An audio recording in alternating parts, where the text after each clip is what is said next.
XRP holders, listen carefully, because what I am about to reveal in the next few minutes is not speculation, it is not rumor, and it is absolutely not something you are going to hear on CNBC or Bloomberg, because if this information fully clicks for you right now, it will fundamentally alter how you view XRP, Ripple, and what is unfolding behind closed doors as we speak. And yes, I am saying this plainly, this changes everything. So buckle up and prepare for shock, because the timing of this update is not accidental and the silence around it is deafening. Right now, while retail traders are distracted by meme coins and surface-level price candles, conversations are happening in rooms you are not invited into, involving the SEC, the IMF, BlackRock, BIS-linked entities, and payment giants that already move more money in a single day than most blockchains do in a year. And XRP keeps coming up in those conversations, whether the mainstream wants to admit it or not. Ask yourself this extreme question: why does Ripple continue expanding globally at the exact same moment regulatory pressure narratives are pushed hardest in public? And why do former regulators, central bank advisors, and institutional money architects keep circling the same digital asset like sharks that smell blood in the water? Coincidence or coordinated misdirection? Because the math is not mathing unless you understand the playbook. What you are about to hear is why long-term XRP holders are positioned very differently from what the price chart alone suggests, and why weak hands are being systematically shaken out while the infrastructure is quietly being finalized. And before we go any further, if you value real-time intelligence that cuts through the noise, make sure you subscribe right now and stay locked in, because updates like this do not age well, and missing one piece of this puzzle could be the difference between understanding what is coming and being blindsided when the switch flips. The reason this update matters so much today is because multiple signals are converging at once: legal positioning, institutional language shifts, liquidity discussions, and regulatory posture changes that only make sense when viewed together. And XRP sits directly at the center of that convergence, whether critics like it or not. People keep asking why the price has not exploded yet, and that question alone tells me who understands market structure and who is still thinking emotionally.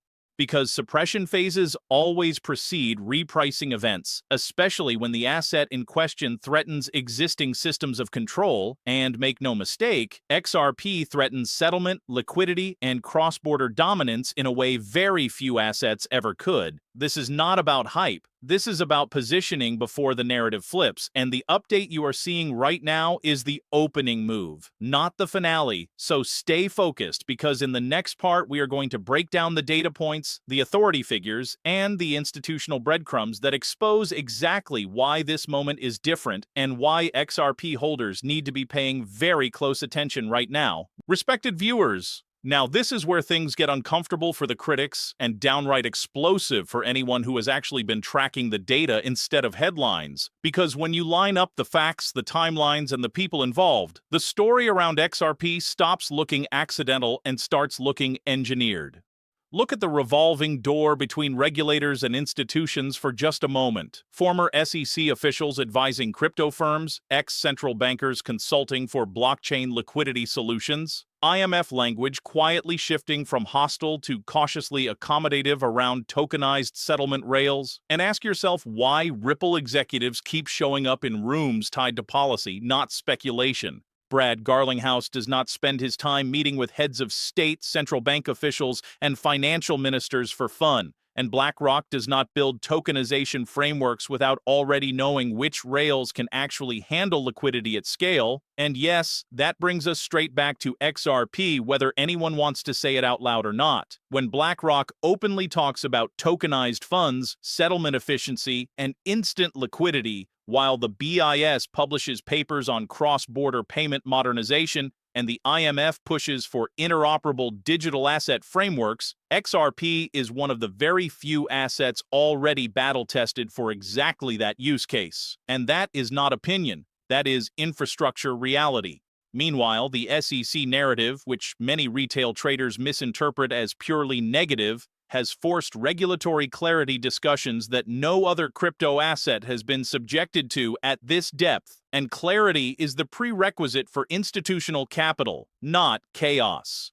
Ask yourself another extreme question. Why would institutions that manage trillions even care about an asset they believe is irrelevant? And why would Ripple still be expanding partnerships across Asia, the Middle East, Latin America, and Europe if XRP was truly finished as critics claim? Because failing companies do not expand quietly, they collapse loudly.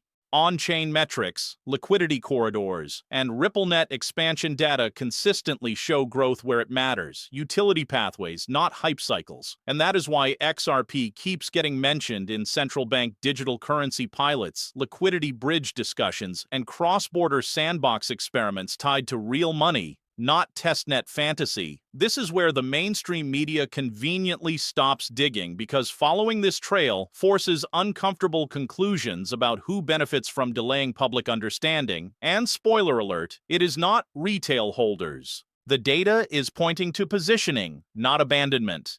And authority figures are signaling preparation, not retreat. And when those two align in markets, repricing events historically do not announce themselves politely. This is exactly why narratives stay negative right up until they cannot anymore, because perception management is part of market control, and XRP sits right in the crosshairs of that control mechanism. Now that you understand why the data and the authority figures are whispering the same story beneath the noise, the next piece you need to see is the catalyst that could force the narrative to break, and why the fear, uncertainty, and doubt surrounding XRP is not organic but strategically deployed respected holders. This is the point where the puzzle snaps together and where the FUD starts to look less like skepticism and more like a coordinated smokescreen, because catalysts do not arrive randomly. They arrive when pressure becomes unsustainable, and XRP is approaching that pressure point from multiple angles at once. Legal resolution momentum, even before final paperwork, changes how institutions are allowed to speak internally. Liquidity pilots quietly transition into production phases, and suddenly language shifts from experimental to operational. And that is the exact moment when narratives flip violently. Ask yourself this: why does fear spike hardest right before structural clarity emerges? Why do influencer hit pieces recycle the same outdated talking points? And why does every negative XRP article ignore global adoption data? Because FUD is cheapest when conviction is weakest and most profitable right before a revaluation. The catalyst here is not a single headline. It is a convergence. Regulatory posture stabilization, institutional readiness, and liquidity demand colliding at the same time. And when that happens, markets do not move slowly. They gap.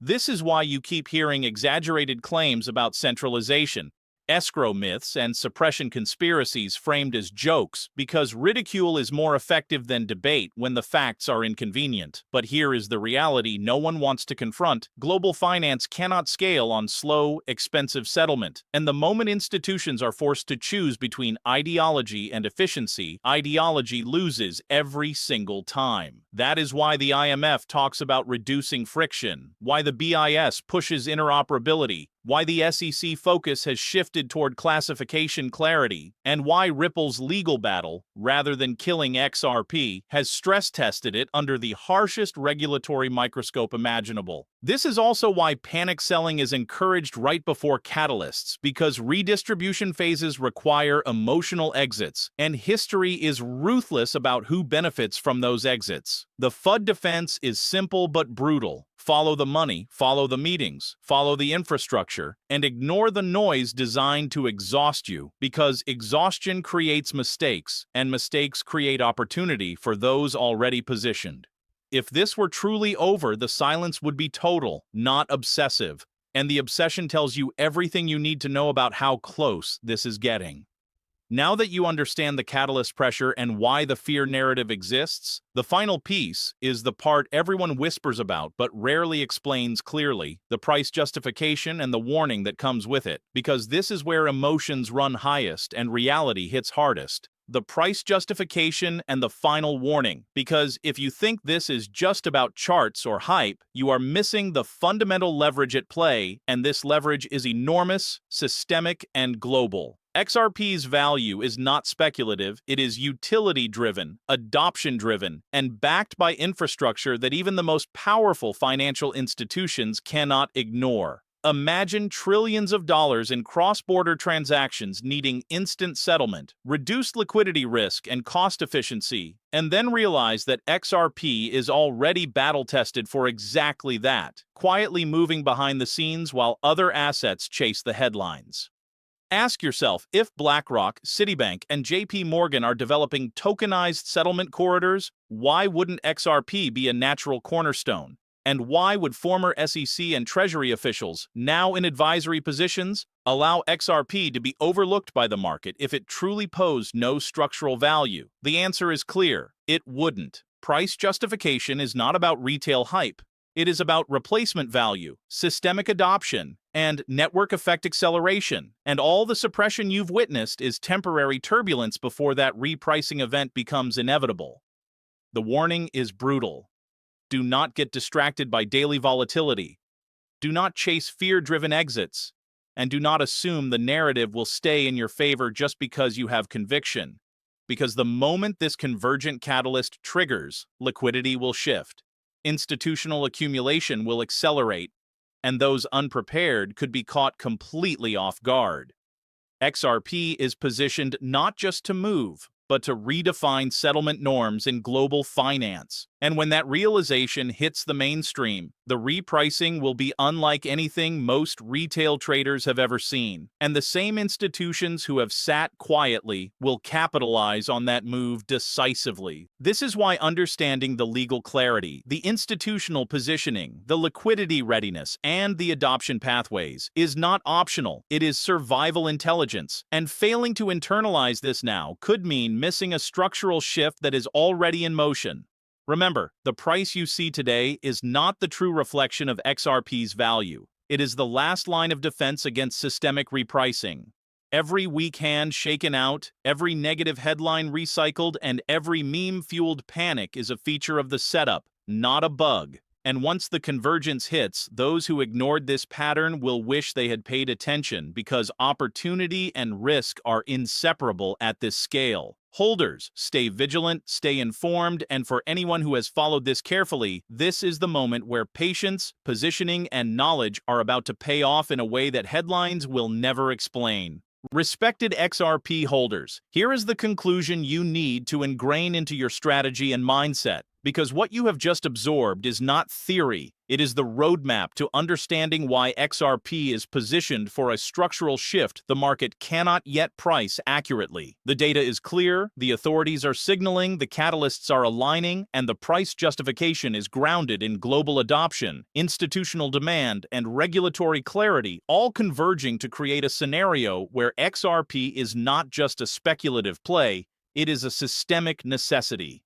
The warnings are real. Distraction, panic, and FUD are tools designed to shake weak hands, and those who ignore this intelligence risk being blindsided when liquidity corridors ignite and narratives flip. But for those who stay vigilant, those who understand the interplay between legal resolution, institutional positioning, and adoption infrastructure, this is the moment where preparation meets opportunity, and the payoff could be historically significant. Remember, the mainstream media will continue to downplay, distort, and misrepresent because they cannot report what they do not understand or control, but you now have the insight to see through the noise.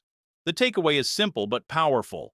Hold strategically, follow the institutional signals, respect the converging catalysts, and prepare for the inevitable repricing that the system itself is quietly engineering. This is not hype, it is intelligence. It is preparation, and it is the map to navigating one of the most critical moments in XRP's history. The time to act with knowledge, patience, and discipline is now, because opportunity favors the informed, not the distracted, and XRP holders who recognize this will be the ones rewriting the narrative in the weeks and months ahead.